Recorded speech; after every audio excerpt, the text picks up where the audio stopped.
Vous écoutez Les vies successives, un livre écrit par Albert de Rochat et lu par la voix modélisée de Ingrid Falaise. À propos de la collection Les classiques. Préface. L'immortalité de l'âme a été de tout temps le sujet des méditations des philosophes, et la plupart des religions l'ont affirmé en invoquant l'existence d'un paradis et d'un enfer. Mais la question des vies successives ne s'est posée qu'à l'esprit de ceux qui, ne se contentant pas d'une foi aveugle et simpliste, ont cherché quelles seraient les conditions les plus équitables pour récompenser ou pour punir, pendant l'éternité, les bonnes ou les mauvaises actions commises pendant le temps infiniment court qu'est la vie terrestre. Nous avons, dans la première partie de ce livre, reproduit quelques-uns des raisonnements qui nous ont paru les plus typiques, ainsi qu'un résumé de certaines croyances antiques.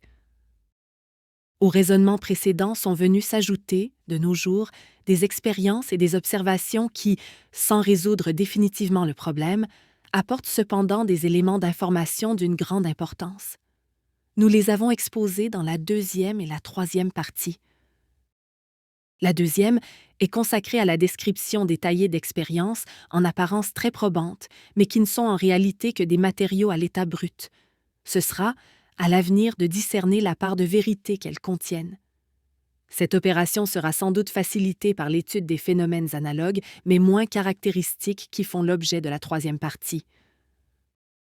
Dans la quatrième partie, enfin, nous avons cherché à porter quelques lumières dans ces manifestations où le vrai et le faux semblent se confondre. Si nous n'avons pas encore su reconnaître les lois qui régissent des régions qu'on commence à peine à explorer, cela ne les empêche pas plus d'exister que l'incohérence apparente du mouvement des planètes ne les empêchait d'obéir aux lois de Kepler avant qu'elles fussent formulées. Il s'est écoulé des siècles avant que l'homme se doutât des forces qu'il avait sous la main dans la vapeur et l'électricité. Comment nous étonnerions-nous de ne point savoir encore nous servir d'une façon sûre des forces psychiques d'un maniement infiniment plus délicat parce qu'elles sont vivantes? Première partie, croyances antiques et raisonnements modernes. Les Égyptiens. Dans un article publié le 1er février 1895 par la Revue des Deux Mondes, M. Édouard Schuré a étudié les croyances égyptiennes relatives à l'autre vie. Après la mort, l'âme serait attirée en haut par Hermès, son génie guide, et retenue en bas par son ombre encore rivée au corps matériel. Si elle se décide à suivre Hermès, elle arrive à la limite du monde sublunaire, ou Amenti, limite qui est appelée muraille de fer. La sortie en est gardée par des esprits élémentaires dont la fluidité revêt toutes les formes animales et qui assaillent aussi bien l'homme vivant qui veut pénétrer dans l'invisible par la magie que l'âme défunte qui veut sortir de l'Amenti pour entrer dans la région céleste. Ces gardiens du seuil sont représentés dans la mythologie égyptienne par les cynocéphales. Anubis, à tête de chacal, est leur maître. Les Grecs en ont fait Cerbère. Quand l'âme est en dehors de l'Amenti, elle a complètement le souvenir de ses vies précédentes qu'elle n'avait encore repris que partiellement à sa sortie du corps. Elle voit alors ses fautes passées, et éclairée par son expérience, elle va où elle doit aller et rentre dans la sphère d'attraction de la Terre. Ceux qui se sont endurcis dans le mal jusqu'à perdre tout sens de la vérité ont tué en eux-mêmes jusqu'au dernier souvenir de la vie céleste.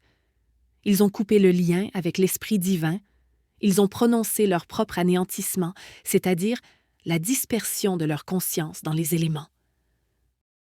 Ceux en qui le désir du bien subsiste, mais dominés par le mal, se sont condamnés eux-mêmes à une nouvelle et plus laborieuse incarnation.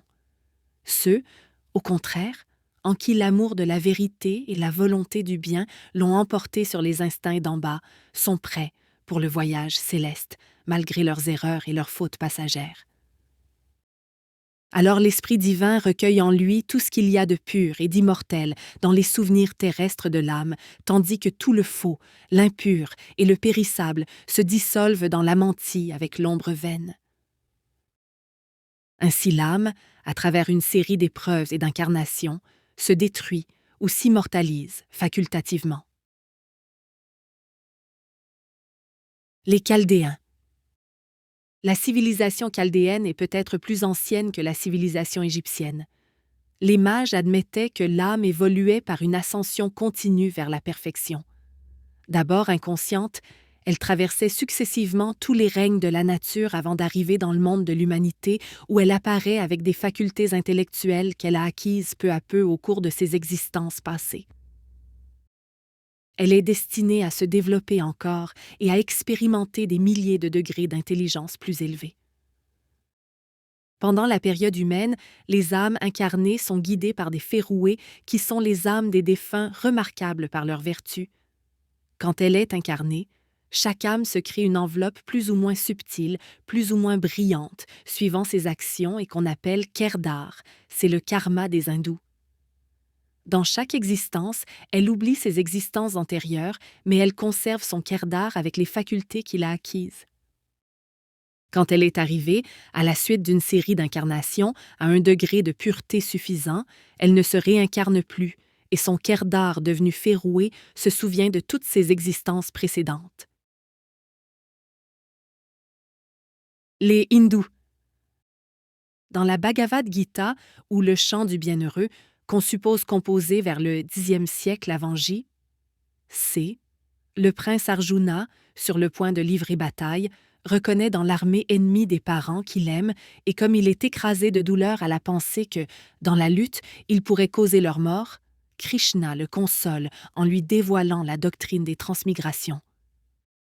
Ces corps qui enveloppent les âmes, qui y font leur demeure et qui sont d'éternels, incorruptibles et incompréhensibles, sont des choses finies. Et moi et toi, nous avons eu plusieurs naissances. Les miennes ne sont connues que de moi, mais tu ne connais pas les tiennes. Celui qui, par la conviction, reconnaît telle ma naissance et mes actions, n'entre point, après avoir quitté sa dépouille mortelle, dans une autre créature, mais rentre en moi-même. Les hindous croient que les vies successives créent à l'âme une enveloppe appelée karma, qui se modifie en bien ou en mal selon toutes les actions bonnes ou mauvaises. Les Gaulois. César dit, en parlant des Gaulois, « Surtout, ils veulent d'abord persuader que les âmes ne périssent pas et ils pensent qu'après la mort, elles passent d'un corps dans un autre. » Platon. Surtout, ils veulent d'ajouter foi en toute chose au législateur, mais principalement lorsqu'il dit que l'âme est entièrement distincte du corps, que, dans cette vie même, elle seule nous constitue ce que nous sommes, que notre corps n'est qu'une image qui accompagne chacun de nous, et que c'est avec raison qu'on a donné le nom de simulacre au corps des morts, que notre être individuel est une substance immortelle de sa nature qu'on appelle âme, qu'après la mort, cette âme va trouver d'autres dieux pour leur rendre compte de ses actions, comme le dit la tradition. Compte aussi consolant pour l'homme de bien que redoutable pour le méchant. Il ne faut point croire que cette masse de chair que l'on conduit au tombeau est la personne même qui nous est si chère. Au contraire, on doit se mettre dans l'esprit que ce fils, ce frère, cette personne que nous regrettons et à qui nous rendons les derniers devoirs, nous a quittés après avoir achevé et rempli sa carrière. Les lois. Ayons toujours foi à ces vieilles et saintes croyances que l'âme est immortelle et qu'elle trouve des juges et de terribles châtiments après son affranchissement du corps. L'être. C'est une opinion bien ancienne, dit Socrate, que les âmes se rendent de la terre aux enfers, qu'elles reviennent à nouveau des enfers sur terre et renaissent des morts. S'il en est bien ainsi, et si les vivants naissent à nouveau des morts, où seraient donc nos âmes si ce n'est aux enfers? Car elles ne pourraient pas, si elles n'existaient plus, renaître de nouveau. Cela serait donc un suffisant témoignage de la survivance des âmes s'il devenait absolument évident que les vivants proviennent de nul autre lieu que des morts. Phédron.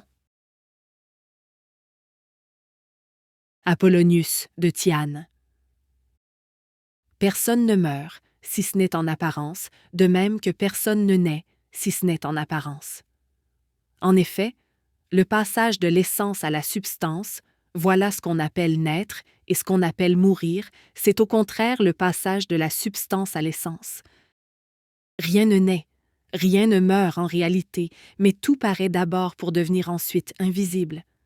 Le premier effet est produit par la densité de la matière, le second par la subtilité de l'essence qui reste toujours la même, mais qui est tantôt en mouvement, tantôt en repos. Elle a cela de propre, dans son changement d'état, que ce changement ne vient pas de l'extérieur. Le tout se subdivise en ses parties, où les parties se réunissent en un tout. L'ensemble est toujours un.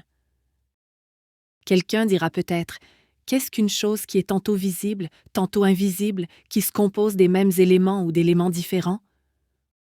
On peut répondre: telle est la nature des choses ici-bas que lorsqu'elles sont massées, elles paraissent à cause de la résistance de leur masse, au contraire, quand elles sont espacées, leur subtilité les rend invisibles. La matière est nécessairement renfermée ou répandue hors du vase éternel qui la contient, mais elle ne naît ni ne meurt. Les parents sont les moyens et non les causes de la naissance des enfants, comme la terre fait sortir de son sein les plantes, mais ne les produit pas. Ce ne sont pas les individus visibles qui se modifient, c'est la substance universelle qui se modifie en chacun d'eux. Lettre à Valérius. Jean Blic. Certains hommes souffrent, bien que n'ayant auparavant commis aucune faute. Ceux-ci ne sont point capables de se rendre compte alors de ce qui est leur âme, quel est l'ensemble de sa vie, combien de fois elle s'est trouvée coupable dans des existences antérieures, et si elle ne souffre pas précisément ce qu'elle a fait auparavant. En outre, beaucoup d'injustices échappent à la connaissance des hommes et ne sont connues que des dieux, parce qu'ils n'ont point sur la justice les mêmes vues que les hommes. Les hommes définissent la justice comme la propre liberté d'agir de l'âme et la distribution à chacun de ce qu'il mérite d'après les lois existantes. Mais les dieux, embrassant d'un regard l'arrangement total du monde et l'accomplissement entier de la vie des âmes, en tirent leur appréciation de ce qui est juste.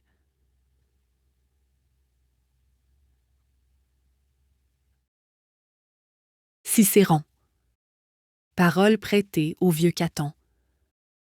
Quant à l'origine éternelle des âmes, je ne vois pas qu'on en puisse douter, s'il est vrai que les hommes viennent au monde munis d'un grand nombre de connaissances. Or, une grande marque que cela est ainsi, c'est la faculté et la promptitude avec laquelle les enfants apprennent ces arts très difficiles où il y a une infinité de choses à comprendre, ce qui donne lieu de croire qu'elles ne leur sont pas nouvelles, et qu'en les leur apprenant, on ne fait que leur en rappeler la mémoire. C'est ce que nous apprend notre divin Platon.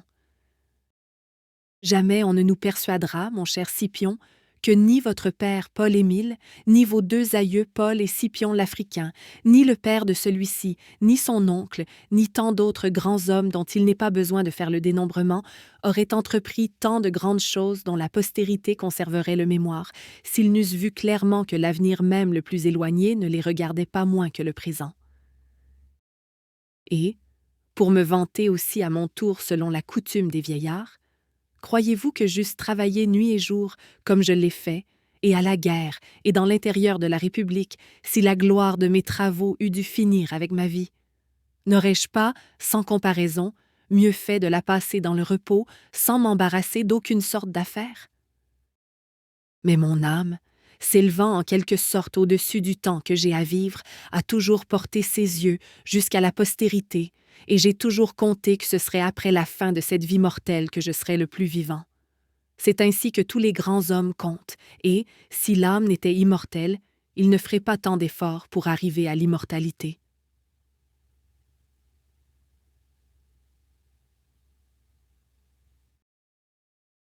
Virgile.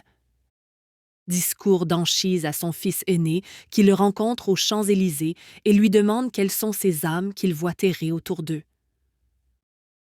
« Mon fils, dit le vieillard, tu vois ici paraître ceux qui dans d'autres corps doivent un jour renaître, mais avant l'autre vie, avant ces durs travaux. Ils cherchent du léter les impassibles eaux, et dans le long sommeil des passions humaines, boivent l'heureux oubli de leur première peine. Ô mon père, est-il vrai que dans des corps nouveaux, de sa prison grossière une fois dégagée, l'âme, ce feu si pur, veuille être replongée? Ne lui souvient-il plus de ses longues douleurs? Tout le lété peut-il suffire à ses malheurs? Un Dieu, vers le l'été, conduit toutes les âmes.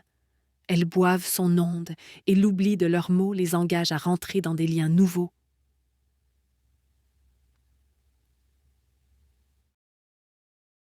Porphyre. L'âme n'est jamais nue de tout corps. Un corps plus ou moins pur lui est toujours uni, adapté à sa disposition actuelle. Mais lorsqu'elle vient de quitter le corps terrestre et grossier, le corps spirituel qui lui sert de véhicule s'en va nécessairement souillé et épaissi par les vapeurs et les exhalaisons du premier.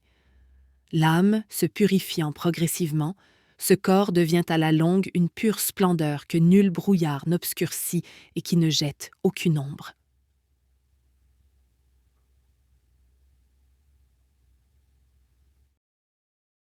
Les Hébreux. Le Talmud dit que l'âme d'Abel passa dans le corps de Seth et de là dans celui de Moïse. Il faut que les âmes rentrent dans la substance absolue dont elles sont sorties. Mais pour cela, il faut qu'elles aient développé toutes les perfections dont le germe indestructible est en elles. Il faut qu'elles aient acquis, par une multitude d'épreuves, la conscience d'elles-mêmes et de leurs origines. Si elles n'ont pas rempli cette condition dans une première vie, elles en commencent une autre, et après celle-ci une troisième, en passant dans une condition nouvelle, où il dépend entièrement d'elles d'acquérir les vertus qui leur ont manqué auparavant. Toutes les âmes, ajoute le Zohar, sont soumises aux épreuves de la transmigration, et les hommes ne savent pas quelles sont, à leur égard, les voies du Très-Haut. Ils ne savent pas comment ils sont jugés dans tous les temps, et avant de venir dans ce monde, et lorsqu'ils l'ont quitté, ils ignorent combien de transformations et d'épreuves mystérieuses ils sont obligés de traverser. Combien d'âmes et d'esprits viennent en ce monde qui ne retournent pas dans le palais du roi céleste.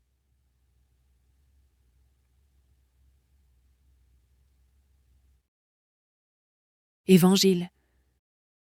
Il est vrai qu'Élie doit revenir et rétablir toutes choses, mais je vous déclare qu'Élie est déjà venu, et ils ne l'ont point connu, mais ils l'ont traité comme il leur a plu. C'est ainsi qu'ils feront souffrir le Fils de l'homme. Alors ses disciples comprirent que c'était de Jean-Baptiste qu'il leur avait parlé. Et il arriva qu'un jour, il priait à l'écart, et ses disciples étaient avec lui. Il les interrogea, disant : « Le peuple, qui dit-il que je suis ? » Ils lui répondirent : « Les uns Jean-Baptiste, les autres Élie, et les autres quelque ancien prophète ressuscité. » Et il leur dit : « Et vous, que dites-vous que je suis ? » Simon-Pierre répondant dit : « Le Christ de Dieu. » Alors, il leur défendit très expressément de le dire à personne. Or, il y avait un homme d'entre les pharisiens, nommé Nicodème, sénateur des Juifs, qui vint la nuit trouver Jésus et lui dit : « Maître, nous savons que vous êtes venu de la part de Dieu pour nous instruire comme un docteur, car personne ne saurait faire les miracles que vous faites si Dieu n'est avec lui. » Jésus lui répondit : « En vérité, je vous le dis, personne ne peut voir le royaume de Dieu s'il ne naît de nouveau. » Traite. Léon Denis, les pères de l'Église. Les premiers pères de l'Église et, entre tous, Origène et saint Clément d'Alexandrie se prononcent en faveur de la transmigration des âmes. Saint Jérôme et Rufinus affirment qu'elle était enseignée comme une vérité traditionnelle à un certain nombre d'initiés. Dans son œuvre capitale, Des Principes, livre 1er, Origène passe en revue les nombreux arguments qui montrent, dans la préexistence et la survivance des âmes en d'autres corps, le correctif nécessaire à l'inégalité des conditions humaines. Il se demande quel est le total des étapes parcourues par son âme dans ses pérégrinations à travers l'infini, quels sont les progrès accomplis à chacune de ces stations, les circonstances de cet immense voyage et la nature particulière de ses résidences. Saint Grégoire de Nice dit qu'il y a nécessité de nature pour l'âme immortelle d'être guérie et purifiée, et que, si elle ne l'a pas été par sa vie terrestre, la guérison s'opère par les vies futures et subséquentes. Toutefois, Cette haute doctrine ne pouvait se concilier avec certains dogmes et articles de foi, armes puissantes pour l'Église, tels que la prédestination, les peines éternelles et le jugement dernier. Avec elle, le catholicisme eût dû faire une plus large place à la liberté de l'esprit humain, appelé dans ses vies successives à s'élever par ses propres efforts et non pas seulement par une grâce d'en haut. Aussi, ce fut un acte gros de conséquences funestes que la condamnation des vues d'Origène et des théories gnostiques par le Concile de Constantinople de 553. Elle entraîna le discrédit et le rejet du principe des réincarnations.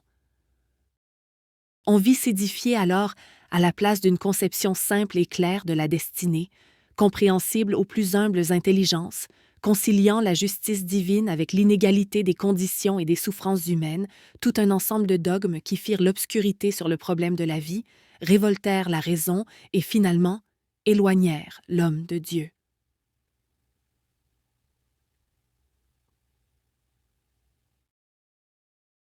Pezzani.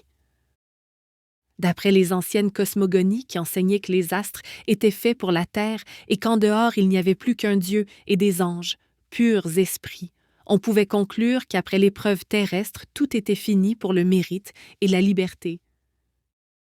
Mais depuis Copernic et Galilée, depuis que nous savons qu'il existe un nombre infini de mondes, n'y a-t-il pas une singulière étroitesse de vue à vouloir borner nos épreuves au monde misérable et infime de la Terre, qui n'est qu'une de nos stations, qu'une des phases de notre existence immortelle, et à nous refuser dans l'avenir tout moyen de réparation?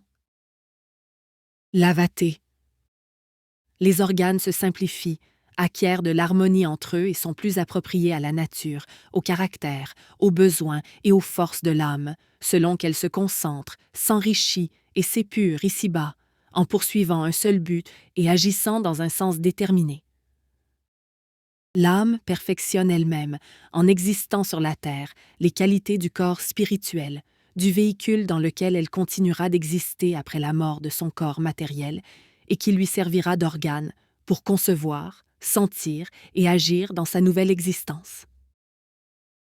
Voltaire. Dès qu'on commence à penser qu'il y a dans l'homme un être tout à fait distinct de la machine et que l'entendement subsiste après la mort, on donne à cet entendement un corps délié, subtil, aérien, ressemblant au corps dans lequel il est logé. Si l'âme d'un homme n'avait pas retenu une forme semblable à celle qu'il possédait pendant la vie, on aurait pu distinguer après la mort l'âme d'un homme avec celle d'un autre. Cette âme, cette ombre qui subsistait séparée de son corps, pouvait très bien se montrer dans l'occasion, revoir les lieux qu'elle avait habités, visiter ses parents, ses amis, leur parler, les instruire. Il n'y avait dans tout cela aucune incompatibilité. Ce qui est peut paraître. Jean Reynaud.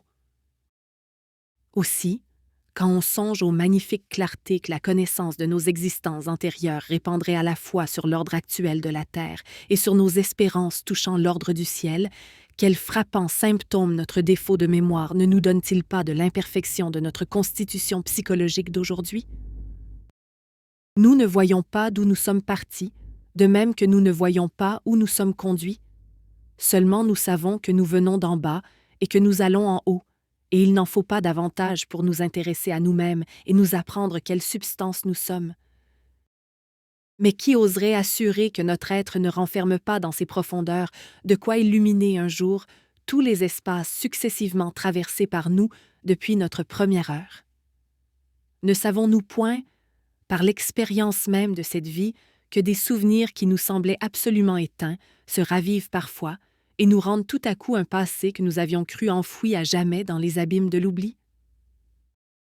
L'étonnante faculté que nous nommons la mémoire est donc de nature à nous garder au fond de nous-mêmes à notre insu des impressions qui, pour avoir momentanément cessé d'être disposées de manière à surgir à nos appels, ne continuent pas moins à faire partie de notre domaine où elles demeurent comme dormantes et, dès lors, pourquoi n'en serait-il pas de même de son action à l'égard des événements qui ont précédé la période actuelle de notre existence, comme il en est ouvertement de son action à l'égard de tant d'autres événements qui se sont accomplis de notre vivant et dont nous voyons la trace, après de longs ensevelissements, revenir au jour de temps à autre? Ce n'est pas vous qui nierez que cette faculté ne soit purement spirituelle, puisque vous ne faites aucune difficulté de la prolonger, sans distinction, pour toutes les âmes, de cette vie jusque dans la suivante, et si elle constitue, en effet, comme on ne saurait le contester, une des propriétés les plus essentielles de l'esprit, comment pourrait-elle éprouver de la part de la mort aucune atteinte radicale? Son immortalité la garantit. Le coup du trépas peut bien la troubler, mais comme un coup de vent trouble la diaphanéité de l'atmosphère qu'un autre coup de vent rétablit.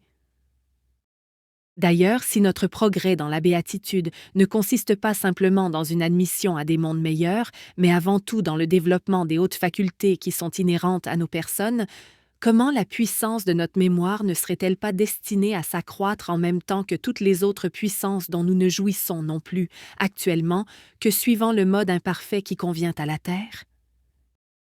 Et, si elle augmente, n'est-il pas à croire qu'elle arrivera donc tôt ou tard à l'énergie nécessaire pour ressaisir les impressions trop délicates et trop lointaines, pour ne pas être disproportionnée à son état d'aujourd'hui?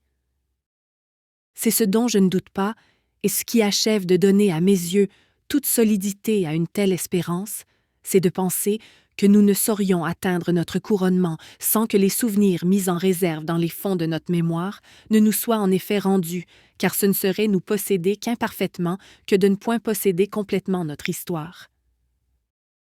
Pour jouir de notre immortalité en pleine lumière, il faut que nous sachions qui nous sommes, et c'est la contemplation de notre passé qui nous l'enseigne, et cette contemplation fait même plus, car c'est elle qui, par comparaison, nous fait goûter notre béatitude dans toute sa profondeur, en nous montrant à côté de ce que nous sommes, ce que notre être a été.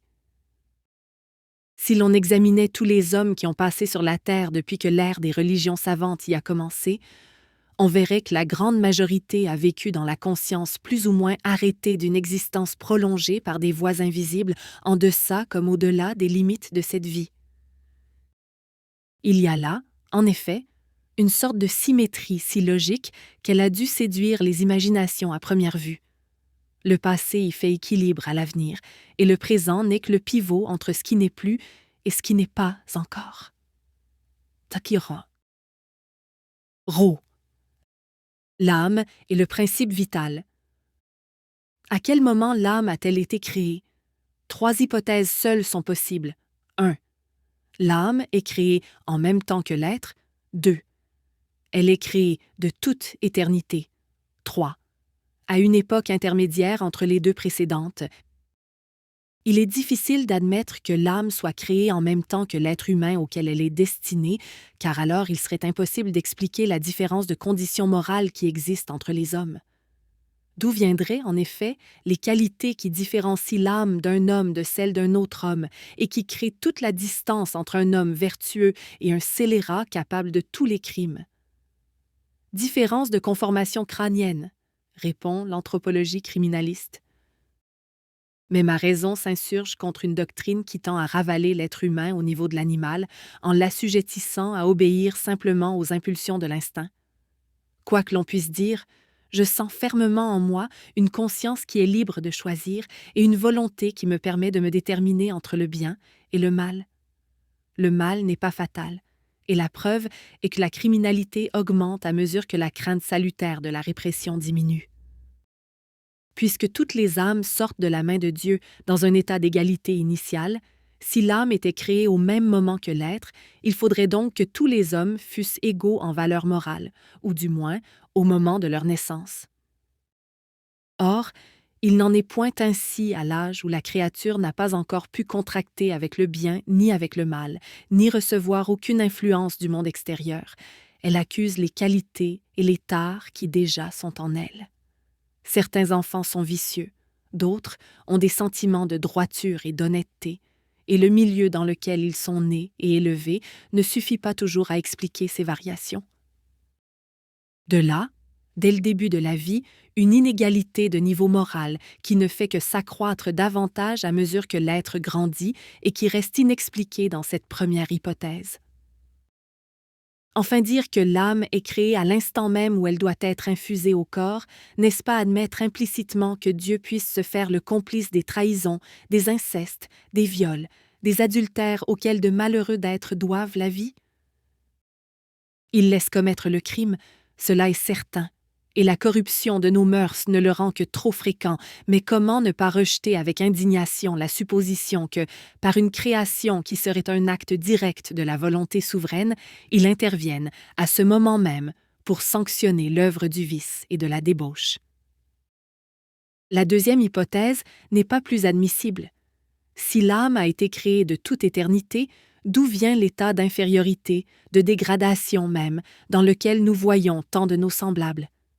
Car, si la perfectibilité est une propriété de l'âme, il est impossible que, depuis l'éternité, au cours des innombrables vicissitudes qu'elles ont dû traverser, ces âmes ne se soient pas élevées au-dessus de leur état primitif, que d'autres soient descendues même au-dessous de la bestialité. On dira que les âmes ont pu être créées de toute éternité, mais qu'elles sont restées dans une vague inactivité jusqu'au moment où elles ont été appelées à s'unir à un corps.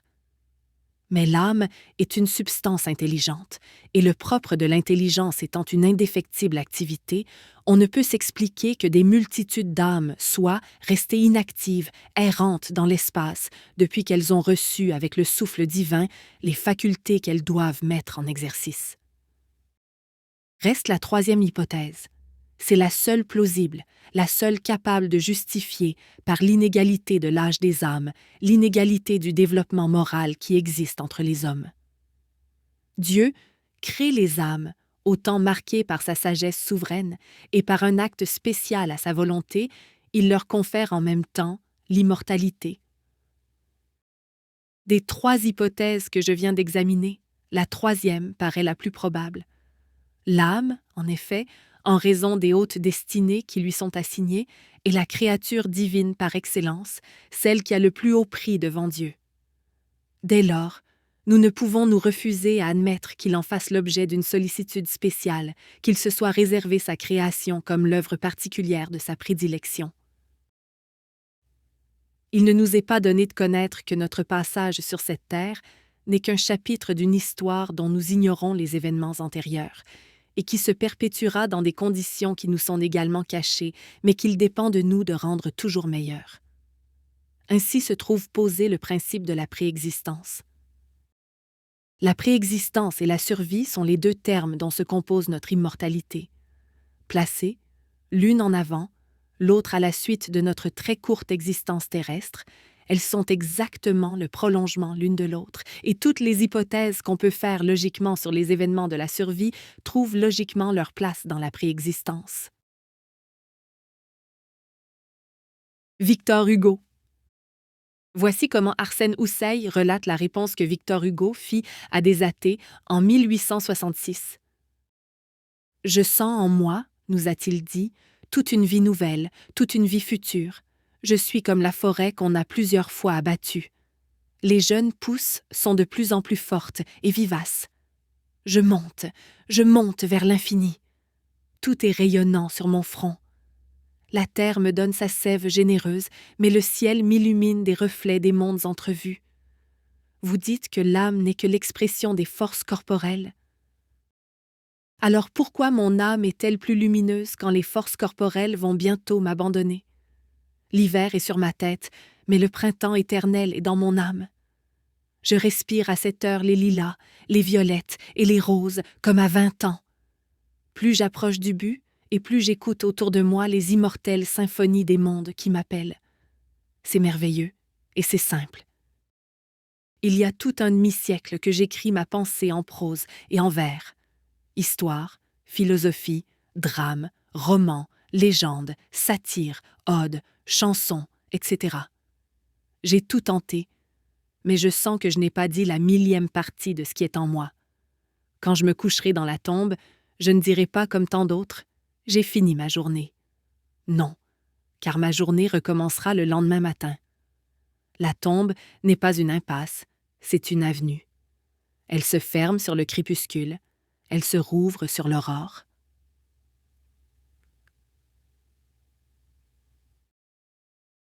François Copé. La vie antérieure. S'il est vrai que ce monde est pour l'homme un exil, où, ployant sous le fex d'un labeur dur et vil, il expie en pleurant sa vie antérieure, S'il est vrai que, dans une existence meilleure, parmi les astres d'or qui roulent dans l'azur, il a vécu, formé d'un élément plus pur, et qu'il garde un regret de sa splendeur première. Tu dois venir, enfant, de ce lieu de lumière, auquel mon âme a dû naguère appartenir, car tu m'en as rendu le vague souvenir, car en t'apercevant, blonde vierge ingénue, j'ai gémi comme si je t'avais reconnue, et lorsque mon regard au fond du tien plongea, j'ai senti que nous nous étions aimés déjà. Et depuis ce jour-là, saisi de nostalgie, mon rêve au firmament toujours se réfugie, voulant y découvrir notre pays natal. Et, dès que la nuit tombe au ciel oriental, je cherche du regard dans la voûte lactée l'étoile qui par nous fut jadis habitée. Comte Tolstoï. De même que les rêves de notre vie terrestre constituent un état pendant lequel nous vivons d'impressions, de sentiments, de pensées appartenant à notre vie antérieure et faisons provision de force pour le réveil, pour les jours à venir, toute notre vie actuelle constitue un état pendant lequel nous vivons au moyen du karma de la vie précédente et faisons provision de force pour la vie future. De même que nous vivons des milliers de rêves pendant notre vie terrestre, celle-ci est l'une des milliers de vies dans lesquelles nous entrons en sortant de l'autre vie, plus réelle, plus authentique, et à laquelle nous revenons après notre mort. Notre vie terrestre est l'un des rêves d'une autre vie, plus réelle, et ainsi de suite jusqu'à l'infini, jusqu'à la dernière vie, qui est la vie de Dieu.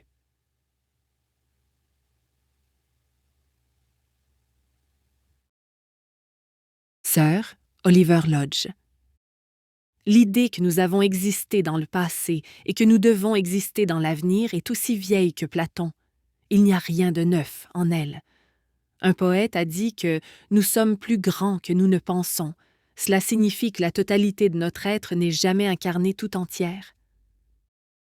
Il me semble qu'à la naissance, un peu de ce large moi qui constitue mon être s'est incarné et qu'à mesure que le corps grandit, il en peut contenir davantage. Il s'en infiltre de plus en plus dans notre corps, quelquefois plus, quelquefois moins.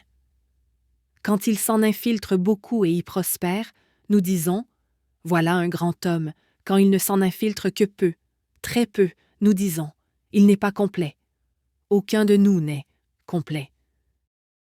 Et quand ce corps est usé, nous allons rejoindre la grande partie de nous-mêmes.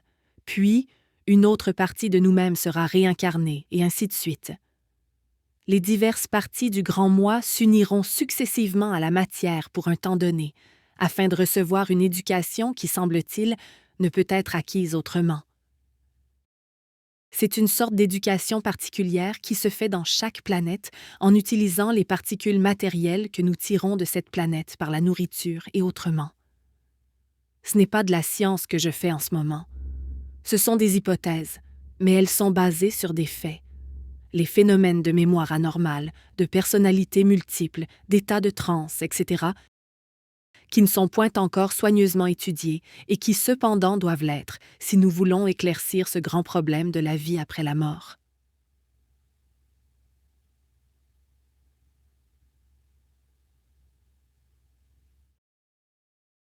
Henri Martin.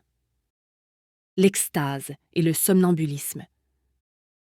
Il existe dans l'humanité un ordre exceptionnel de faits moraux et physiques qui semblent déroger aux lois ordinaires de la nature.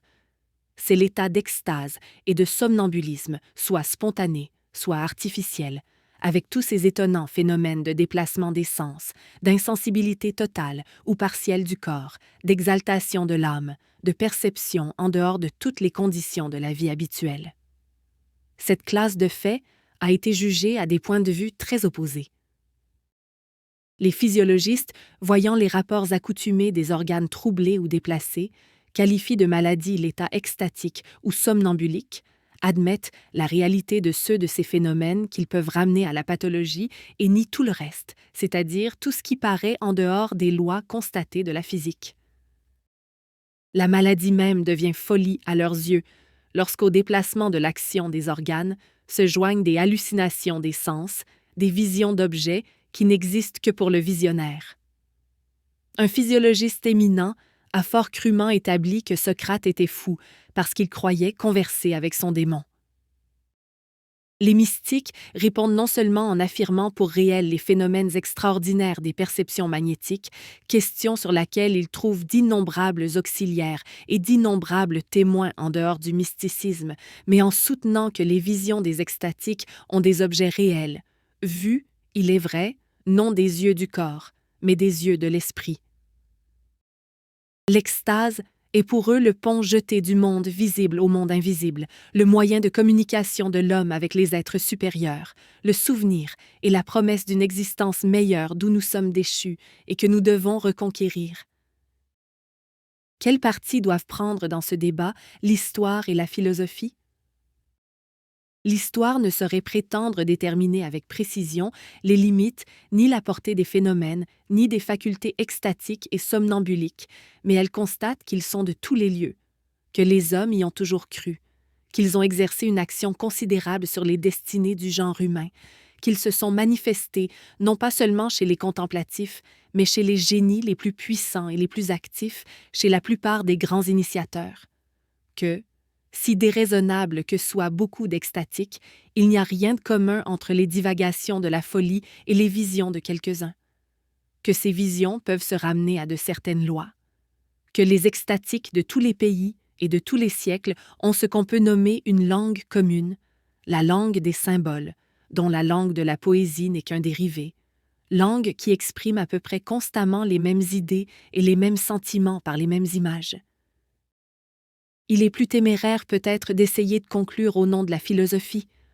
Pourtant, le philosophe, après avoir reconnu l'importance morale de ces phénomènes, si obscurs qu'en soit, pour nous, la loi et le but, après y avoir distingué 2 degrés, l'un, inférieur, qui n'est qu'une extension étrange ou un déplacement inexplicable de l'action des organes, l'autre supérieur, qui est une exaltation prodigieuse des puissances morales et intellectuelles, le philosophe pourrait soutenir, à ce qu'il me semble, que l'illusion de l'inspiré consiste à prendre pour une révélation apportée par des êtres extérieurs, anges, saints ou génies, les révélations intérieures de cette personnalité infinie qui est en nous, et qui parfois, chez les meilleurs et les plus grands, manifeste par éclairs des forces latentes, dépassant presque sans mesure les facultés de notre condition actuelle.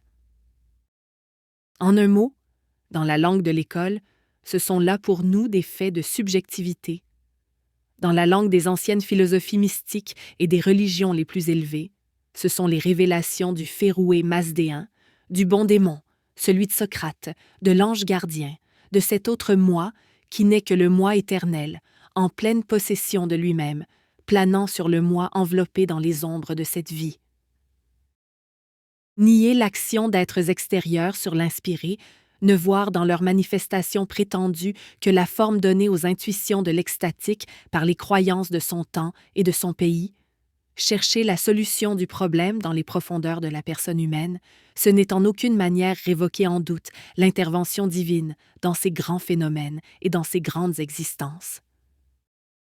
L'auteur est le soutien de toute vie, pour essentiellement indépendant qu'il soit de chaque créature et de la création tout entière, pour distincte que soit de notre être contingent sa personnalité absolue, n'est point un être extérieur, c'est-à-dire étranger à nous, et ce n'est pas en dehors qu'il nous parle. Quand l'âme plonge en elle-même, elle l'y trouve, et, dans toute inspiration salutaire, notre liberté s'associe à la providence. Il faut éviter ici, comme partout, le double écueil de l'incrédulité et de la piété mal éclairée. L'une ne voit qu'illusion et qu'imposture purement humaine. L'autre refuse d'admettre aucune part d'illusion, d'ignorance ou d'imperfection là où elle voit le doigt de Dieu. Comme si les envoyés de Dieu cessaient d'être des hommes, les hommes d'un certain temps et d'un certain lieu, et comme si les éclairs sublimes qui leur traversaient l'âme y déposaient la science universelle et la perfection absolue. Dans les inspirations le plus évidemment providentielles, les erreurs qui viennent de l'homme se mêlent à la vérité qui vient de Dieu. L'être infaillible ne communique son infaillibilité à personne. Armand Sabatier. Les corps successifs de l'âme.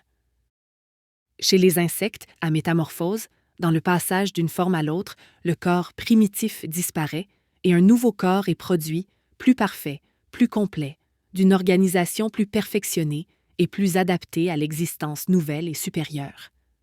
J'ai dit qu'un nouveau corps succédait au corps primitif. Ce nouveau corps est un édifice qui n'est pas une simple modification du premier. Ce n'est pas un nouvel aménagement. Ce n'est pas le premier réparé et restauré. Le nouveau corps n'est pas même reconstruit avec les pierres du premier, car ces pierres, qui sont les cellules, sont elles-mêmes désorganisées et décomposées. La comparaison sera juste si nous disons que les pierres du premier édifice ont été non seulement broyées et réduites en poussière, mais qu'elles ont été décomposées chimiquement et qu'avec les éléments de cette décomposition ont été reconstituées des pierres nouvelles qui ont servi à la construction du nouvel édifice. N'y a-t-il pas lieu de penser qu'abandonnant le milieu terrestre et l'enveloppe corporelle qui ont été la condition et le siège de son premier développement, au moment de la mort, l'homme fait son entrée dans un milieu et dans une enveloppe plus favorable pour une phase supérieure de son évolution? Je ne vois pas de raison sérieuse pour croire le contraire, et la mort de l'homme n'est plus alors ce mal physique infligé au péché comme le plus terrible des châtiments, mais l'acte le plus bienfaisant et le plus désirable pour ceux qui ont des raisons suffisantes de croire à une vie d'outre-tombe. Cette enveloppe d'une autre sorte et ce nouveau milieu destiné à donner à la personnalité humaine un nouvel épanouissement peuvent, à leur tour, céder la place à de meilleurs.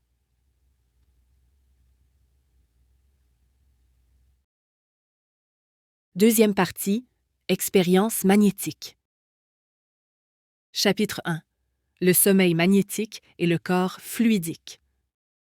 Paragraphe 1er. Les états de l'hypnose. Avant d'exposer mes expériences sur la régression de la mémoire et la précognition, j'indiquerai rapidement comment le magnétisme agit ordinairement sur les sensitifs que j'ai étudiés.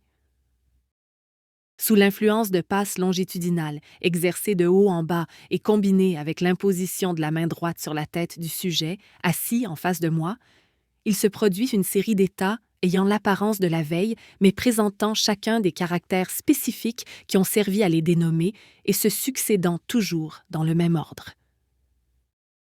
Ces états sont séparés par des phases de léthargie ayant l'apparence du sommeil ordinaire et qui permettent de les distinguer nettement les uns des autres quand le sujet très entraîné ne brûle pas les étapes. Voici, sommairement, l'énumération de ces caractères spécifiques et leur succession. Premier état. Veille. I. Phase de léthargie. Deuxième état. Somnambulisme. Le sujet a l'apparence d'une personne éveillée, jouissant de tous ses sens, mais il est très suggestible et présente le phénomène de l'insensibilité cutanée qui persiste dans tous les états suivants. La mémoire est normale. 2. Léthargie. Troisième état. Rapport. Le sujet ne perçoit plus que le magnétiseur et les personnes que celui-ci a mises en rapport avec lui, soit par un contact, soit même par un simple regard. Sensation de bien-être très marquée.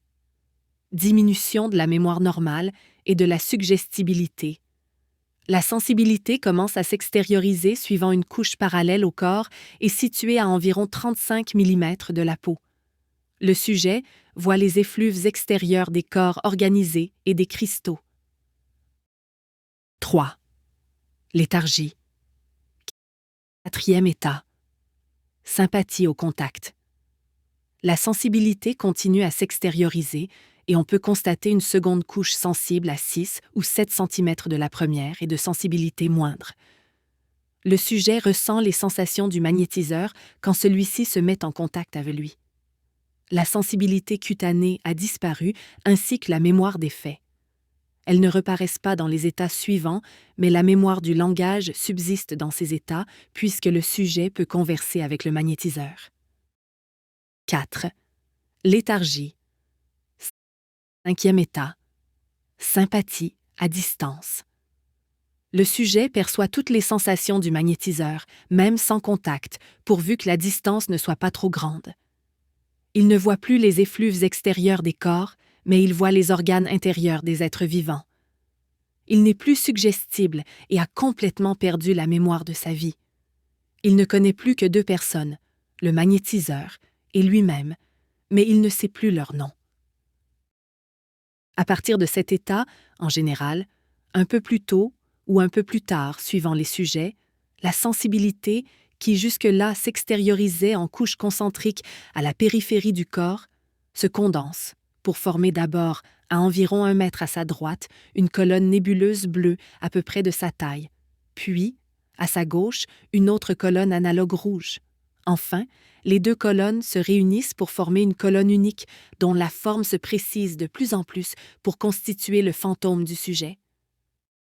Ce fantôme, relié au corps physique par un lien lumineux et sensible qui est comme son cordon ombilical, devient de plus en plus mobile et obéissant à la volonté. Il a une tendance très marquée à s'élever jusqu'à une hauteur qu'il ne peut dépasser et qui semble dépendre du degré d'évolution intellectuelle et morale des sujets, qui voient flotter autour d'eux des êtres présentant une tête avec un corps terminé, en pointe, comme une virgule. Ils sont heureux d'être sortis de leur enveloppe physique, de leur loque, suivant une expression qu'ils ont souvent, et il leur répugne d'y rentrer. Tous ces phénomènes se développent et se précisent à travers une série d'états séparés par des phases de léthargie qui se succèdent comme les jours et les nuits.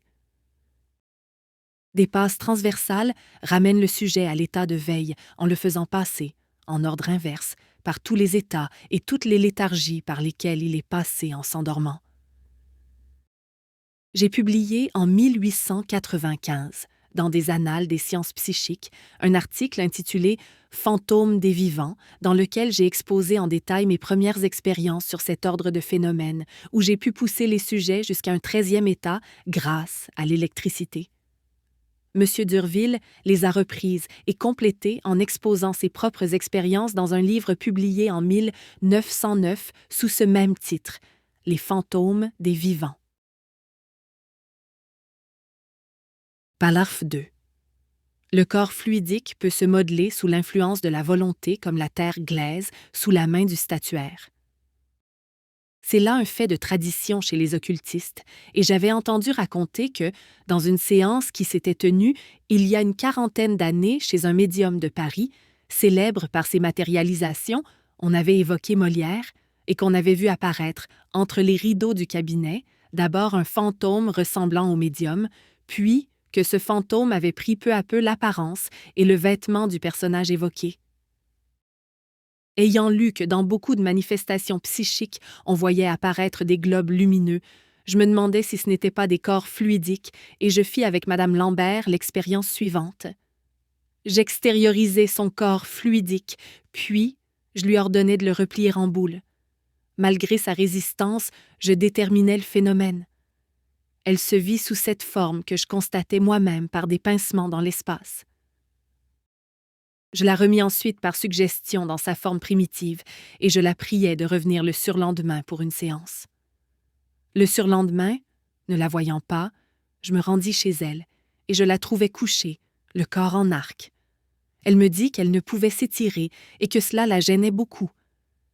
J'extériorisai alors de nouveau son corps fluidique que je redressai par suggestion et que je fis rentrer. Elle était guérie. Quelques mois après, je fis venir Madame Lambert chez moi pour montrer ses facultés à Madame d'Espérance de passage à Paris. Quand son corps fluidique fut extériorisé, j'ordonnai à Madame Lambert de lui donner ma forme, ce qu'elle fit, non sans résistance. Elle vit la transformation s'opérer sur le corps fluidique lui-même et sur son image, réfléchie dans une glace. Madame d'Espérance, qui est une voyante, confirma ses dires bien que, ignorant le français, elle ne comprit pas notre conversation. Aksakov assistait à la séance. J'ai répété cette expérience le 23 novembre 1903 à Voiron chez M. Coll, patron de Joséphine, avec Joséphine et Louise. Voici le passage de mon journal qui s'y rapporte. Louise dit qu'elle peut, même éveillée, extérioriser son corps astral à volonté et lui donner la forme qu'elle désire.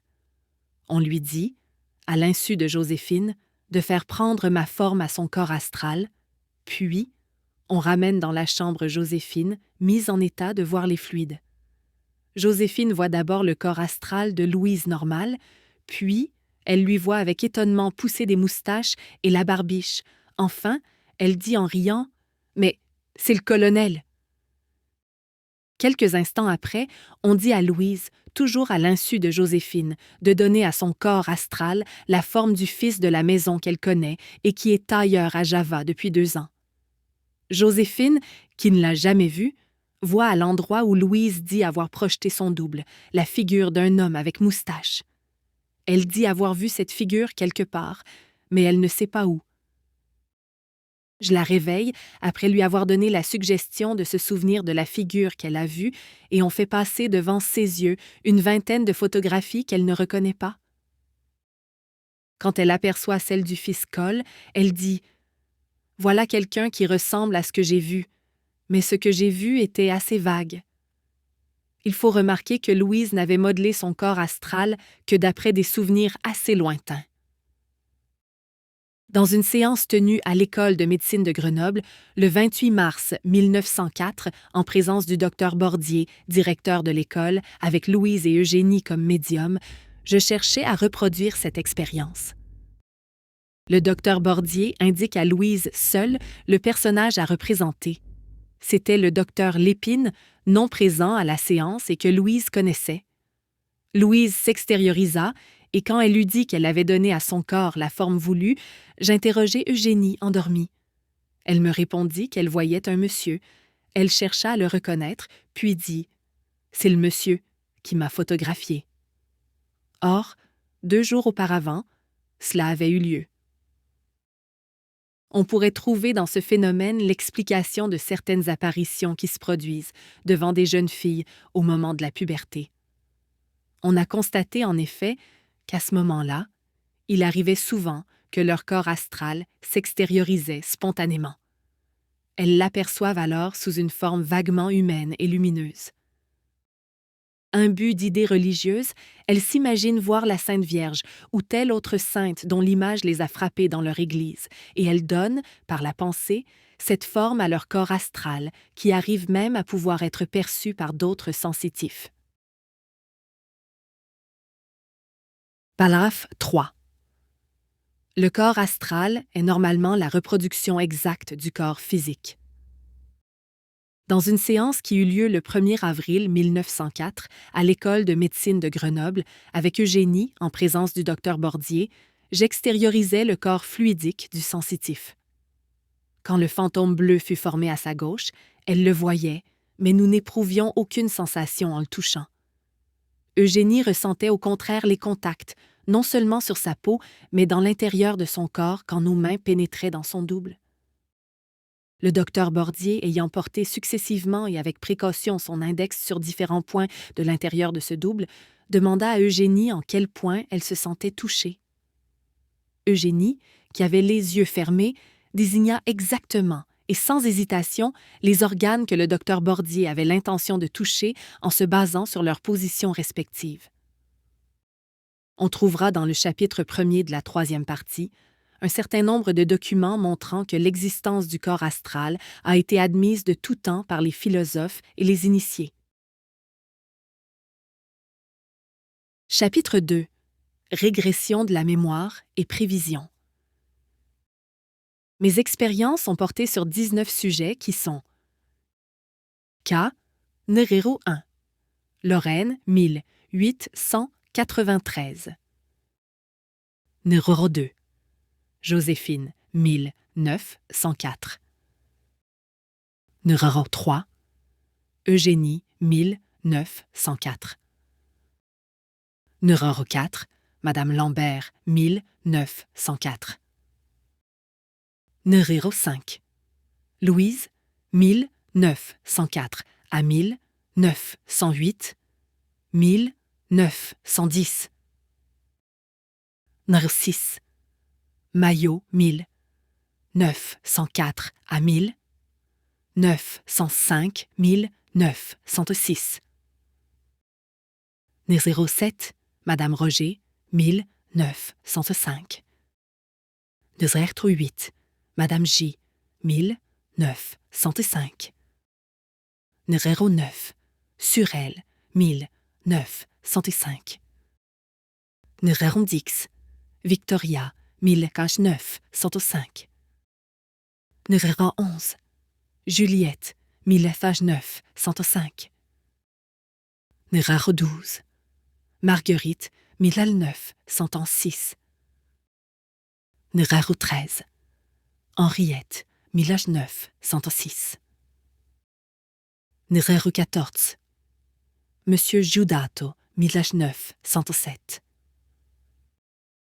Numéro 15, Madame Caro, 1907. Numéro 16, Madame Trinchant, 1907. Numéro 17, Pauline, 1910. Numéro 18, Mireille, 1892. Numéro 19, Nathalie, 1892. Quand je les ai commencés, j'ignorais que d'autres magnétiseurs avaient fait des constatations analogues que j'ai rapportées dans le chapitre 4 de la 3e partie. J'ai toujours cherché, dans mes séances expérimentales à avoir, pour prendre des notes au fur et à mesure que ces phénomènes se produisaient, un tiers qui ne risquait pas d'être influencé comme j'aurais pu l'être par l'attente de ce que je supposais devoir se produire. Les comptes rendus reproduisent les variations et des erreurs certaines qui ont leur importance parce qu'elles montrent bien l'influence de l'état actuel de l'esprit du sujet sur les phénomènes encore inexpliqués de régression de mémoire et de prévision.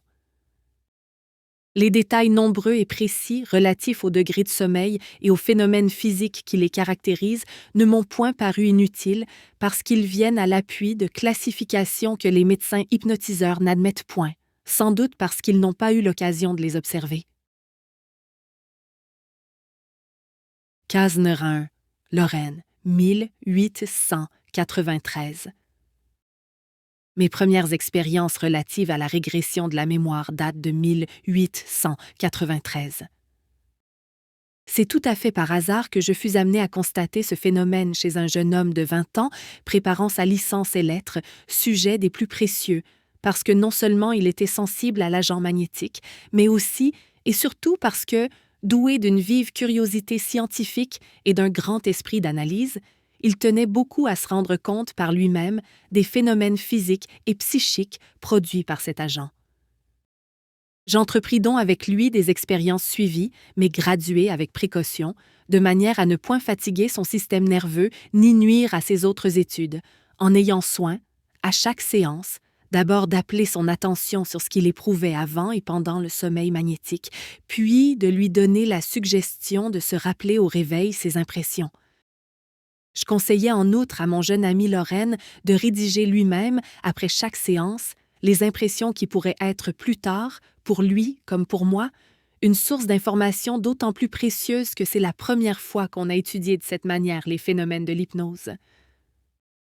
Voici ce journal, auquel je n'ai pas voulu changer un mot, me bornant à donner en note quelques explications ou modifications. Il commence quelques jours après le premier essai que je fis sur Lorraine dans le salon de sa mère, et il finit au moment où, par l'approfondissement progressif de l'hypnose, je tombais dans un ordre de phénomènes particuliers relatifs à la formation des fantômes des vivants. Les impressions d'un magnétisé racontées par lui-même. 21 juillet 1893. Monsieur de R a renouvelé sur moi, ce matin, mais plus au long, les expériences qu'il avait faites, l'autre jour, au salon. Quelle odeur voulez-vous sentir? L'odeur de la violette? Essayez de vous la rappeler. Je fais effort, mais sans résultat précis. Alors M. de R présenta brusquement 2 doigts d'une même main écartés sous chacune de mes narines, et l'odeur de la violette se précisa à tel point que je croirais, si je n'avais pas les yeux ouverts, qu'on m'en promène un bouquet sous le nez. Comment vous appelez-vous? Lorraine.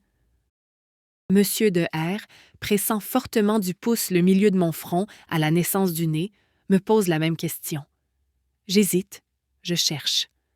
J'ai la représentation visuelle de mon nom écrit, mais il m'est absolument impossible de la prononcer. Je balbutie. « Je vais vous endormir », me dit M. de R. Une crainte vague m'envahit. L'idée d'un sommeil où ma volonté sera annihilée me ferait presque refuser de me prêter à cette expérience si la crainte d'être trouvé peureux ne s'y opposait. Sentiment très complexe, l'effroi de l'inconnu, un respect humain au fond très banal et, ce qui tout à coup prédomine, une confiance encourageante en l'expérimentateur. Toutefois, ce n'est pas sans une assez vive émotion que je me livre entre les mains de M. de R, ni sans l'espoir que je ne suis pas susceptible d'être endormi. M. de R s'assied en face de moi, me prend les pouces et fixe ses yeux dans les miens. Son regard me gêne.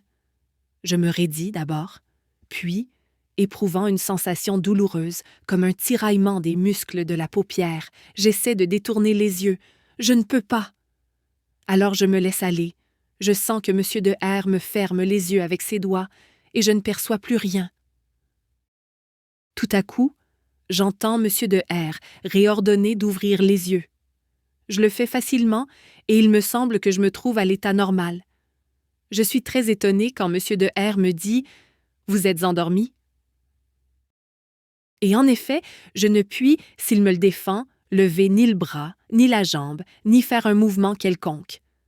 Cependant, autour de moi, je distingue toute chose comme en ce moment.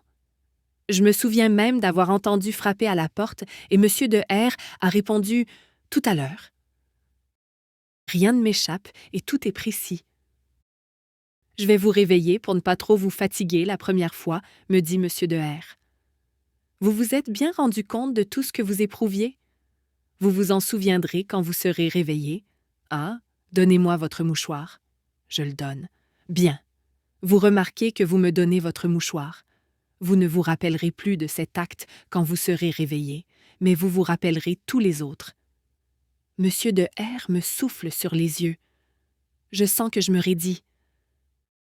Je perds conscience de ce qui se passe.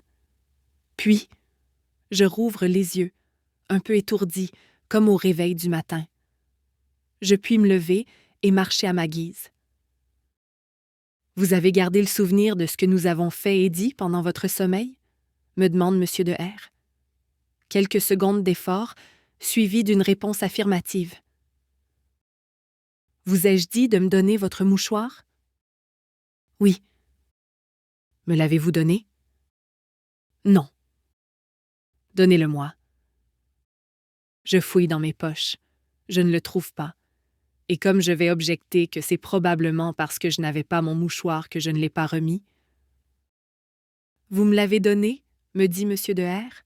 « Mais je vous avais ordonné de l'oublier. Le voici, et allez vous promener au grand air. » J'ai effectivement besoin de respirer, mes nerfs ont des soubresauts violents. Je revois en marchant, comme halluciné, tous les détails des meubles du cabinet de M. de R. J'y étais entré autrefois, mais il est certain que je n'en avais jamais gardé un souvenir aussi net. Serait-ce que l'ordre reçu pendant l'hypnose de se rappeler ce qu'on fait, ce qu'on dit, ce qu'on voit, est une influence sur l'intensité du souvenir? En d'autres termes, l'image des objets qui ont frappé ma rétine pendant le sommeil magnétique ne renaît-elle pas plus vivement sous l'influence d'une suggestion qu'elle ne renaît après la contemplation de ces menus objets pendant la veille? À la vérité, l'ordre donné par M. de R n'indiquait pas que je devais revoir tout en hallucination, mais plus simplement me rappeler ce que j'avais vu d'une façon générale. Or, à cet égard, point de doute, le bureau, la portière, les tableaux s'objectivaient et m'apparaissaient comme réels. Mais alors pourquoi l'hallucination ne s'étendait-elle pas à tous les autres souvenirs? Je revoyais la pièce. Pourquoi n'entendais-je pas la voix de M. de R? En fait, pourquoi les sensations auditives que j'avais eues, endormies, ne s'objectivaient-elles pas comme les sensations visuelles? La suggestion a exercé la puissance du souvenir, a exagéré mes facultés habituelles, mais probablement sans rien modifier dans leur rapport. Je suis bon visuel, un médiocre auditif.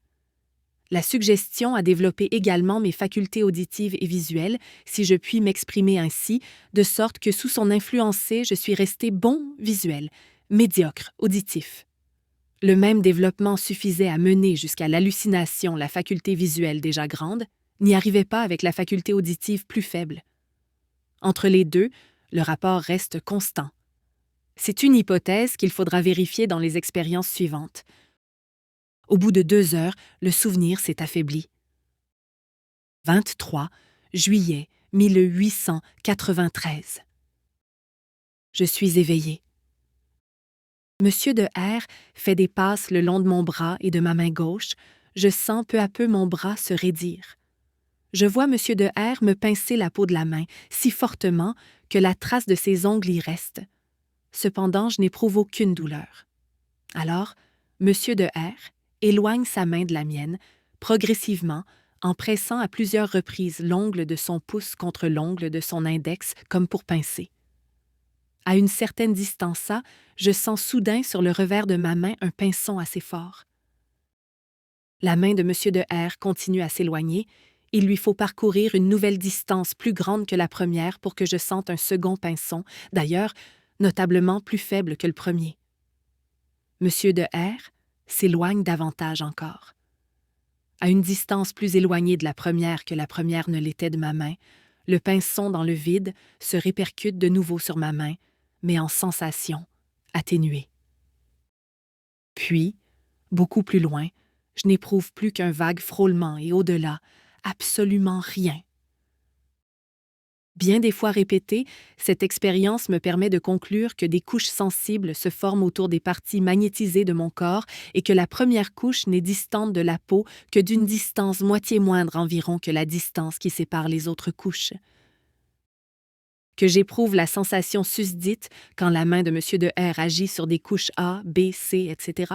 Cela est indéniable, mais quel rôle joue ici la suggestion? Un rôle très grand, je crois. En effet, si je ferme les yeux tandis que M. de R parcourt, en pinçant le vide, la distance entre ma peau et la couche sensible C qui en est la plus éloignée, j'avoue franchement que j'imagine plutôt la sensation que je ne l'éprouve. Elle est supposée et non éprouvée. Seulement, dès que je rouvre les yeux, elle redevient parfaitement consciente, plus faible en C qu'en B et en B qu'en A, comme je l'ai noté plus haut. Un spectateur pourrait croire que je triche. Le sujet, dirait-il, doit sentir également qu'il voit ou non la main du magnétiseur pincer le vide quand cette main passe en A, B, C. Or, c'est ce qui n'a pas lieu. Il faut qu'il se rende compte du point de l'espace où se trouve la main du magnétiseur pour réagir à une excitation donnée à un prétendu fluide que je voudrais voir pour y croire. En réalité, il ne sent rien, qu'il ferme les yeux ou regarde, il simule la sensation.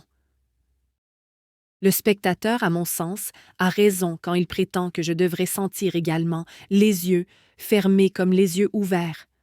C'est à la suggestion, assurément, qu'il faut demander la cause de cette irrégularité.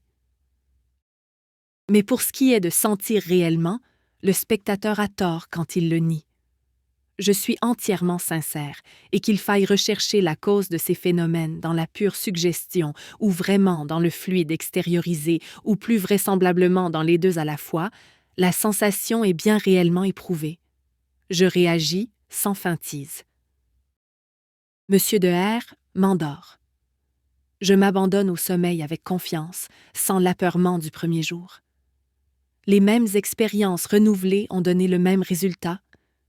Mes observations d'aujourd'hui confirment ce que je supposais, l'autre jour, relativement au rapport constant entre mes facultés auditives et visuelles sous l'influence de la suggestion comme à l'état normal. Ce fait seulement de nouveau. Pensez à quelqu'un, me dit M. de R. Vous allez voir la personne à qui vous pensez assise dans un fauteuil qui est à votre droite. Je pense à ma sœur, sans en rien dire.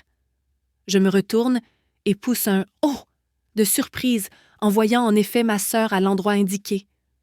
Je reste les yeux fixés quelque temps sur elle, qui ne bouge pas.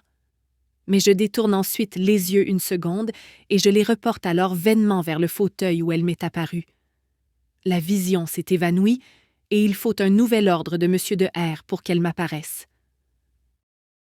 Durant le passage du sommeil à l'état de veille, je n'éprouve aucune sensation particulière, ou du moins, elle est si vague que je ne puis la définir.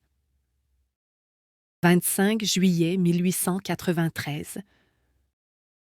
Monsieur de R m'endort et me dit « Il y a un bouquet de roses dans un pot à eau qui est sur la table derrière vous. Allez le toucher. » Sans hésitation, je vais vers la table de toilette. Il y a en effet un bouquet que je sors du pot à eau. J'essaie de sentir les roses, mais elles n'ont point d'odeur. « Frottez-vous le front vigoureusement, me dit Monsieur de R. Je le fais, et aussitôt le bouquet disparaît. Ainsi, l'hallucination s'est limitée à l'exacte suggestion donnée. Voyez et touchez, mais on ne m'avait pas dit de sentir. Je suis toujours endormi.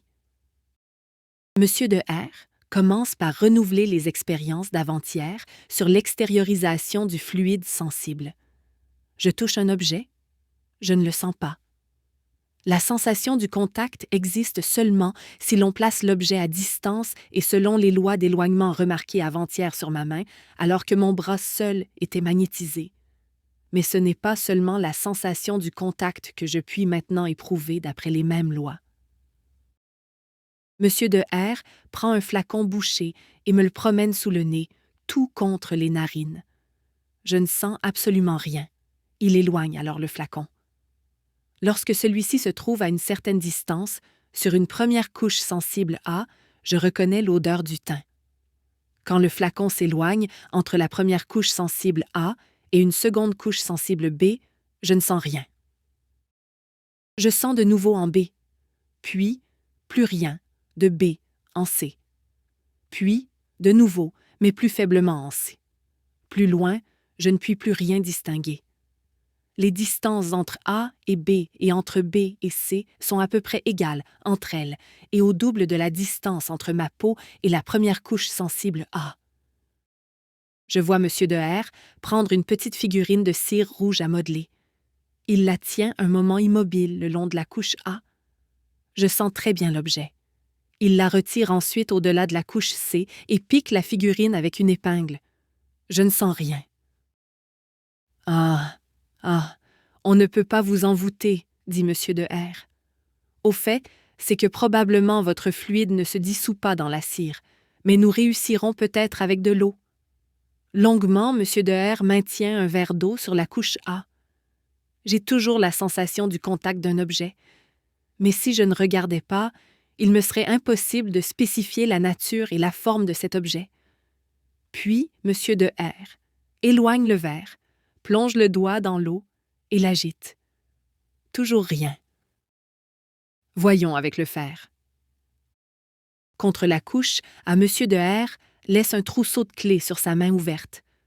Nouvelle sensation de contact et cette fois un inexplicable sentiment de gêne. Absorption de fluide par un corps étranger. Envoûtement. Ce qui est certain, c'est que je me plains de contact douloureux quand M. de R, s'éloignant, froisse les clés dans sa main refermée. Je me précipite avec une rage jalouse et je m'obstine à les garder plusieurs minutes en ma possession, comme si j'avais peur de me voir arracher un membre, enlever une parcelle de ma vie. Pour faire cesser cet état d'exaltation, M. de R me réveille. « Vous pourrez devenir après beaucoup de séances un sujet précieux, » me dit-il en riant, « mais rendez-moi mes clés. » Nous espérons que vous avez apprécié cet aperçu. Pour continuer à écouter ce livre audio sur Google Play Livres, utilisez le lien dans la description de la vidéo.